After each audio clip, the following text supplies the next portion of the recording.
Hello, thank you.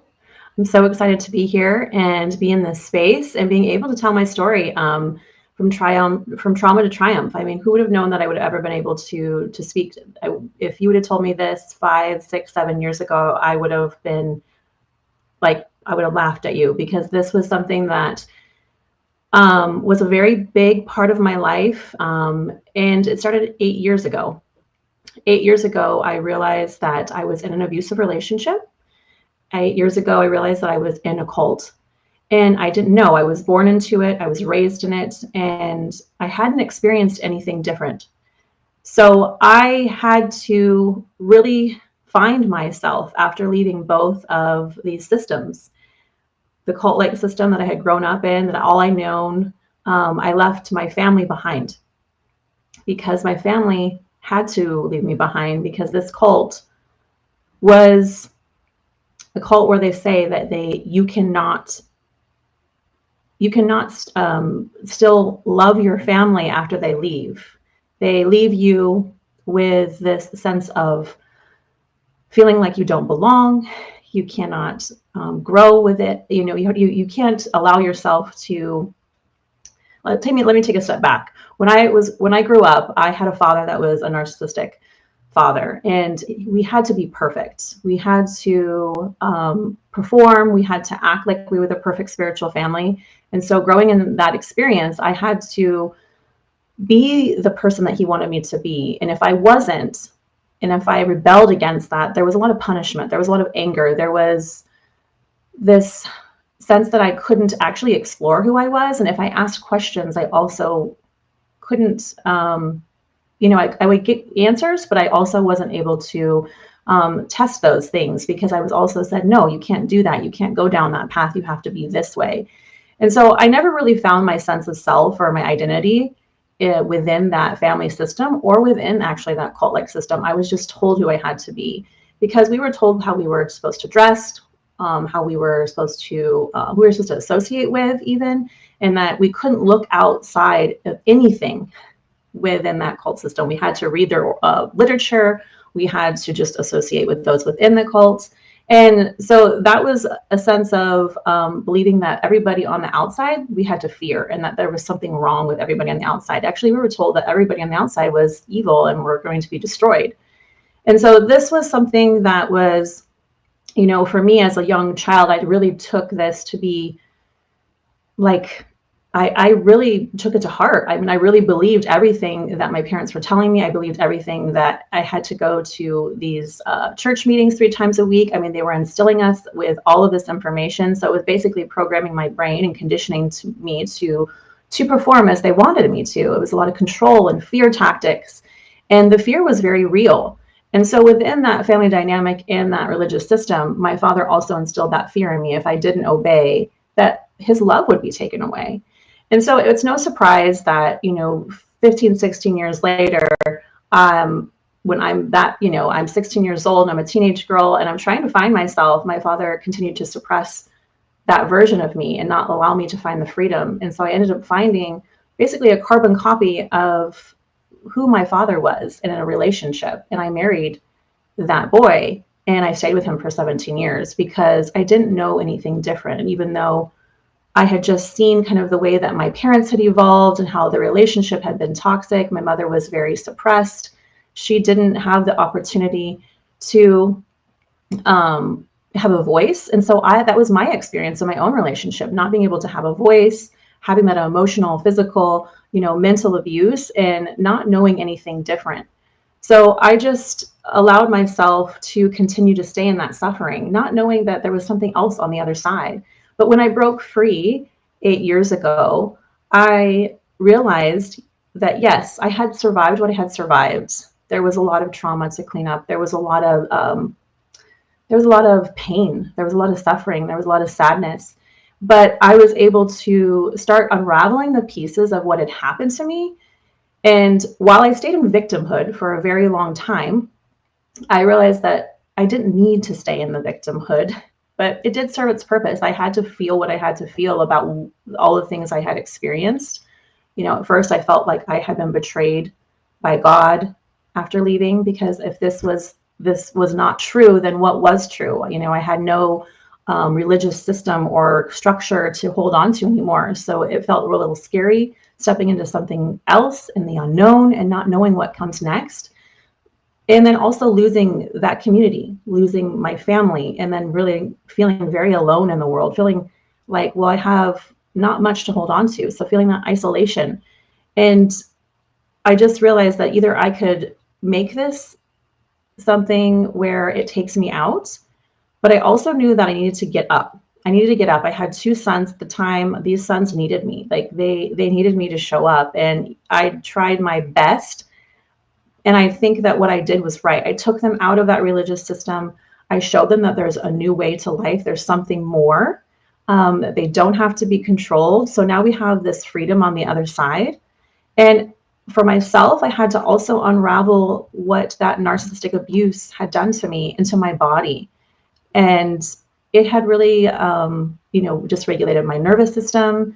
It had really made me honestly physically sick a little bit. You know, I was very depressed. I was extremely, extremely anxious. I felt like my body was constantly in the state of fight or flight. So it was like I wasn't busy or on the go. I wasn't able to really relax, or it felt just like uncomfortable. I had to keep going. And seeing myself then and the person I am now is realizing that I just did that out of survival. I thought I had to do that because the narcissistic abuse rewires your nervous system. The experience of being in a fear-based, high control religion rewires your nervous system because you are in the state of fear. You don't know what comes next. You don't know what's going to happen next. And you don't know when the next blow up is going to happen. You don't know when the next time you're going to upset that person and you're not going to be safe again. So it's unraveling the things that happened to me, but also seeing that on the other side of this has been amazing because I have been able to not only help other women, but help also my children. And I think this is part of the piece that I love about healing trauma is that we get to pass this down. This is a generational thing. You know, we have generational trauma, you know, that our parents before us, they didn't know better and their parents didn't know better. But as we kind of evolve and we're learning, okay, these are the things that don't work anymore. These are the things that are harmful and hurting other people. We're not even realizing it. So a lot of the times we're unconscious of this. And I look back at my father and I had so much anger and so much stuff I had to sift through because of the way I was treated by him. But I also look at it as he also had his own trauma. He also had his own things that happened to him when he was a child, that why he is operating in this way and hurt people. And I think that now I'm able to pass that on to my children to show them a different way that, you know, we can learn emotional intelligence. You know, that was something I was never taught as a child. You know, all I saw was my father was either angry, upset, or frustrated, or irritated, or he was like so sweet. So the experience as a child was volatile. It was like I never knew what was going to happen. And that experience in itself, I think, makes a child just feel like, okay, I don't know what safety is. And I realized that I had never felt really safe in my body. And now seeing that experience and seeing, oh, okay, how can I show up for my children where I'm creating a emotionally safe environment. I'm creating a space where, you know, even though things happen and we get upset or we get angry or whatever those things are, how can we do it in a more healthy manner? Because we're teaching the next generation to choose differently, to learn how to self-regulate. And that's just the experience that I've been learning, right? How do I take a moment to be really present and, okay, what's going on here? You know, I'm a little bit flustered. Something happened and now I have to deal with this, or my son is kind of having a tantrum. What do I need to do about this tantrum? Do I need to actually react and get into the emotion with him? Or can I just be really present and be a safe space for him so that he can do what he needs to do, but he can come back to me when he's ready?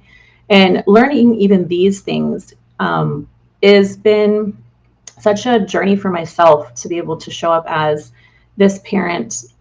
And it's been a gift, you know, because I wish I would have had that when I was a little girl. I wish I would have had those experiences but it's about being able to, now I get to do it different. And so I don't look at the past as something I need to regret, but that every day I get up and I get to do things different, and I get to show people a different way. I now help women heal from abuse, childhood trauma, and I help them to really find their sense of self again, because these things that happen to us, they strip away our sense of identity. In fact, we may have never even been allowed to find our own identity, because a lot of the times when we've grown up in chaotic environments, if we've had an abusive family dynamic, if there's been addiction in the family, we've just been surviving, and we've just been in this dynamic where we've had to find out what's going on in the emotional environment within the home. And if it's chaotic, if it's not safe, if that parent is, emotional one moment, and then the next moment they're in a different emotion, like you didn't have that experience of what like a regulated parent looks like. And so I want to help women to find the ability to know, okay, we can heal these younger parts of you. And that means that we can give those younger parts of you what they never had. And that is a sense of safety. That is the sense of that they're enough, and that everything that happened to them didn't mean anything about them. It's just that these were the experiences that you had. And to really break free from the past and be able to live a more authentic life, to be able to move forward and grow and evolve, and also dream again. I think that was the biggest piece for me, is that I just was doing the motions. I was doing the day-to-day. I was going to work. I was doing what I needed to do, and I wasn't really living. I wasn't really able to find joy, and like real joy, real happiness, and real ability to live a full life. And the moment that I did the more healing work, and I was able to now, as I was healing, I was also helping other women. It was the fact that I was able to now create a sense of safety for myself so much that I could now design my life the way that I wanted to, because I felt a sense of security in who I was after discovering and realizing what I wanted in life and getting really clear on that. What is my purpose? What lights me up? And a lot of the times we don't even think about those things, about what are we really doing in life? And does it actually come from the heart space? Is it actually lighting you up? And I was so thankful that I was able to finally find that thing that could light me up. And that is helping other women heal from this type of abuse and show them their most authentic self. Like, unravel all the layers of the trauma, the belief systems, the negative belief systems of I'm not enough, I'm not lovable, I'm not worthy, I'm not deserving. That kind of gets us trapped in these addictive cycles of these abusive relationships. And then to show them that you actually can rewire your brain. Like, you can actually create a new way of thinking, a new identity even. Like, you can basically burn everything to the ground and build yourself up. You can, and I think that in itself is just seeing that you can build a new foundation, you can build a new beautiful emotional home for yourself, and you can blossom in this way. And I have done that by so much healing work, but also by learning so much about how my mind works. And that is what I love. I'm very passionate about teaching the women that I work with and the men that I work with how their brain operates and how to really help them use it to their advantage, because we so often use it in a way that it's like throwing a spaghetti at a wall, right? We're just hoping that something sticks, but at the same time, what are we actually thinking on our day-to-day thoughts?